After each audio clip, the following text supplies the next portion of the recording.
சிவா அயலி சீரியலேருந்து சூப்பரான ப்ரோமோ வந்திருக்கு. நம்ம அதை பற்றி தான் இந்த வீடியோக்குள்ளே நம்ம பார்க்க போகிறோம். வாங்க நம்ம வீடியோக்குள்ளே போகலாம். அயலியை தான் காட்டுறாங்க. அயலி பார்த்தோம்னா அவங்க சம்பத்துட்டு சொல்கிறாங்க, நான் இன்னுமேல் அம்மாவை பிரிஞ்சு இருந்தது போகிறோம் இத்தனை வருஷமாக, இன்னுமேல் பார்த்தோம்னா நான் அம்மாவை கவனிச்சுக்கிட்டது அப்படிங்கும்போது இல்லை அயலி அது சரிப்பட்டு வராது அப்படின்னு சம்பத்து சொல்லவும், அப்போ அயலி சொல்கிறாங்க, மாமா நான் வேறு யாரும் கிடையாது, நான் அண்டர் கிரவுண்ட் அதிகாரி தான் அப்படின்னு சொல்லவும், இது கேட்டதுமே சம்பத்து அதிர்ச்சி அடைகிறாங்க.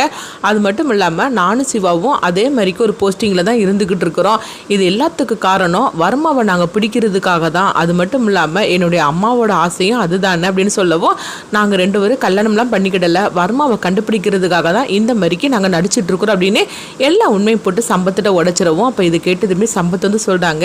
என்ன ஐலி எனக்கு ஒரு பக்கம் பார்க்கும்போது எனக்கு சந்தோஷமாக இருக்குது, இன்னொரு பக்கம் நீ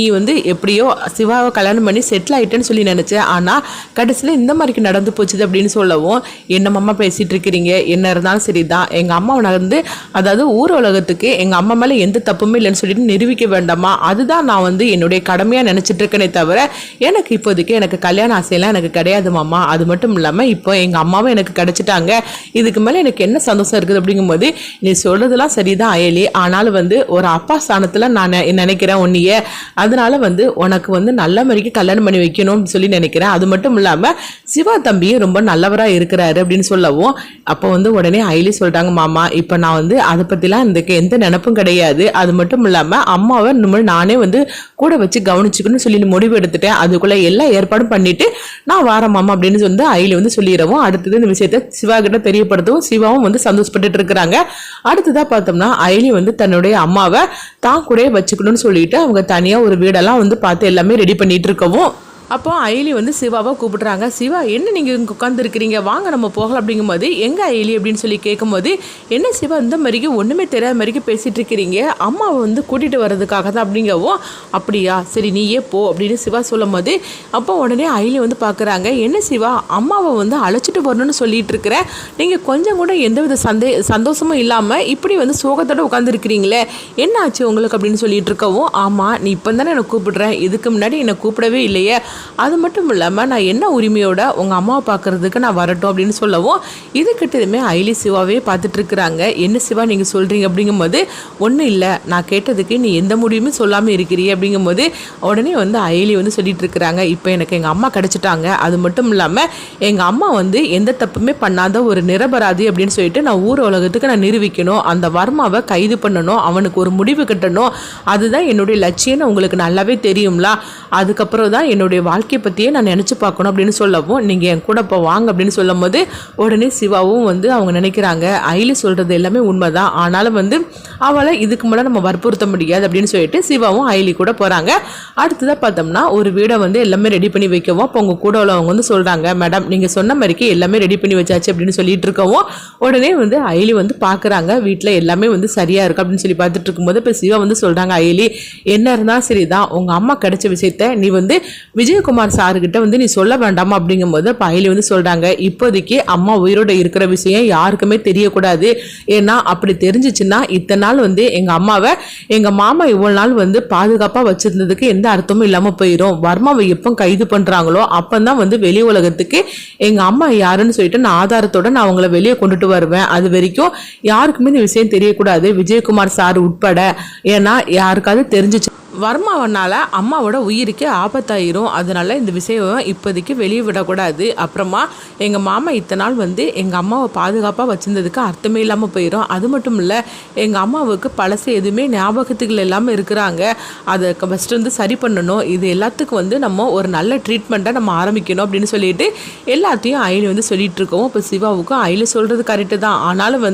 நம்ம விஜயகுமார் சார்ட்ட நம்ம சொல்லாமல் இருக்கிறது ஒரு பக்கம் குற்ற உணர்ச்சியாகவே இருக்குது அப்படின்னு சொல்லிட்டு அவங்க நினைக்கிறாங்க. அடுத்தது பார்த்தோம்னா அயலி சிவா அர்ச்சனாவை கூப்பிடுறதுக்காக போகும்போது, அப்போ அங்கே சம்பத் இருக்கிறாங்க. உடனே சம்பத் அவங்க சிவாவை பார்க்குறாங்க, சிவா அயலி என்கிட்ட எல்லா விஷயத்தையும் சொல்லிட்டாப்பா, அது மட்டும் இல்லாமல் 2 பேருக்கு கல்யாணம் நடந்து போச்சுன்னு சொல்லிட்டு சந்தோஷமாக இருந்தேன், ஆனால் கடைசியில் இந்த மாதிரிக்கு சொல்லிட்டாலும் உங்கள் 2 பேருக்கு கல்யாணம் நடக்கல, வர்மாவை பிடிக்கிறதுக்காக தான் நீங்கள் கணவன் மனைவியாக நடிச்சிட்டு இருக்கீங்கன்னு அயலி சொல்லிட்டாப்பா அப்படிங்கவும், இதை கேட்டதுமே சிவா மனசுக்குள்ளே நினைக்கிறாங்க, இல்லை அவள் சொன்னது வேணா இருக்கலாம், ஆனால் இப்போ கூட நான்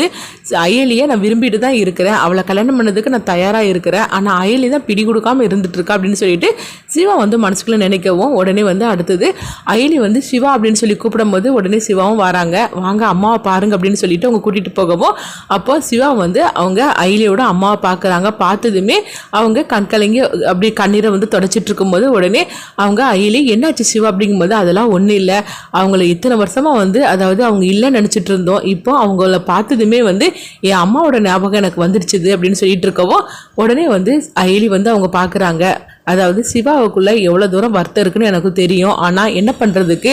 அவர் கேட்டது அதாவது எனக்கு எப்படியாவது கல்யாணம் பண்ணிக்கணும்னு சொல்லிக்கிட்டு அவர் விரும்புகிறாரு, ஆனால் இப்போதைக்கு என்னால் வந்து அதில் அந்த விஷயத்தில் வந்து பிடி கொடுக்க முடியாது, எனக்கு எங்கள் அம்மா நிரபராதின்னு சொல்லிட்டு நிரூபிக்கணும், அந்த வர்மாவை கைது பண்ணணும், அதுதான் என்னுடைய முதல் லட்சியமேன்னு சொல்லிக்கிட்டு அயலி வந்து தன்னுடைய அம்மாவை அழைச்சிட்டு அந்த வீட்டுக்கு கூட்டிகிட்டு போகிறாங்க. சம்பத்தும் கூட வராங்க. அடுத்தது அங்கே பார்த்தோம்னா வந்து அயலி சிவா இப்படி அடிக்கடி வெளியே போயிட்டு வர்றது கபிலனுக்கு வந்து ஒரு உறுத்தலாகவே இருக்குது. இவங்களுடைய நடவடிக்கையே சரியில்லை,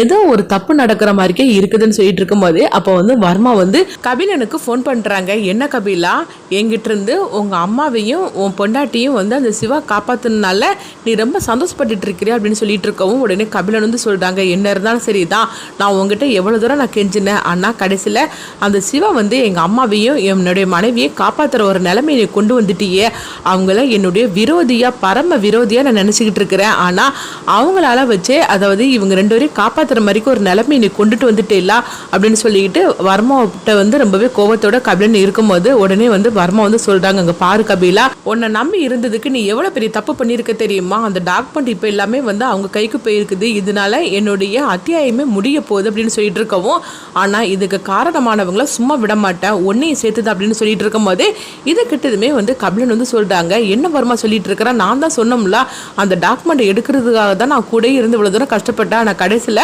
அது இப்படி மாறி போகும்னு சொல்லி நான் கொஞ்சம் கூட நினைக்கவே இல்லை அப்படிங்கவும் இப்போ கூட கெட்டு போகலை, இப்போ நான் சொல்கிற வழியை நீ செய்கிற அப்படிங்கும்போது உடனே வந்து கபிலன் வந்து சொல்கிறாங்க, அங்கே பாரு வர்மா, இதுக்கு பிறகு உனக்கு எனக்கு எந்த சம்மந்தமும் கிடையாது, தயவு செய்து என்னை இதுல இருந்து விட்டுரு அப்படிங்கும்போது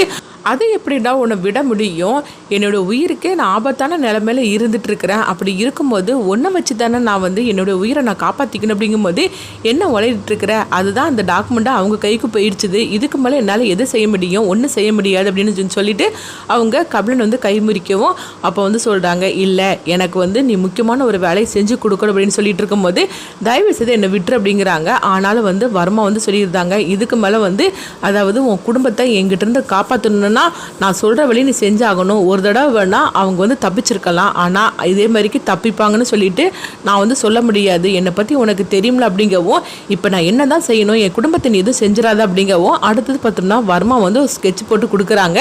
அந்த ஸ்கெட்சில் பார்த்தோம்னா சிவா அயலி அதுக்கப்புறம் வந்து அயலியோட அம்மா அப்படின்னு சொல்லிட்டு எல்லாரை பற்றினும் ஒரு ஸ்கெட்சை வந்து அவங்க போட்டு கொடுக்குறாங்க. இதனால வந்து கபிலன் வந்து அவங்க சிவா அயலி யாரு, அது மட்டும் இல்லாமல் அயலியோட அம்மா உயிரோட தான் இருக்கிறாங்க அப்படிங்கிற எல்லா விஷயத்தையும் வந்து கபிலன் வந்து கண்டுபிடிப்பாங்களா, அப்படி கண்டுபிடிச்சு வர்மா கிட்ட சொல்லிட்டாக்கி கண்டிப்பாக வந்து அயலி அம்மாவோட உயிருக்கே ஆபத்தாயிரும். அது மட்டும் இல்லாமல் அயலி வந்து தன்னுடைய அம்மாவுக்கு ட்ரீட்மெண்ட் கொடுக்க ஆரம்பிச்சிருந்தாங்க, ஏன்னா அம்மாவுக்கு பழசெல்லாம் ஞாபகத்தில் வரணும், அவங்க பேசினாதான் எல்லா விஷயமும் வெளியே வரும் அப்படின்னு சொல்லிட்டு அவங்க நினைக்கிறாங்க. அடுத்தலாம் என்னெல்லாம் நடக்க போகுதுன்னு சொல்லிட்டு வெயிட் பண்ணி பார்க்கலாம்.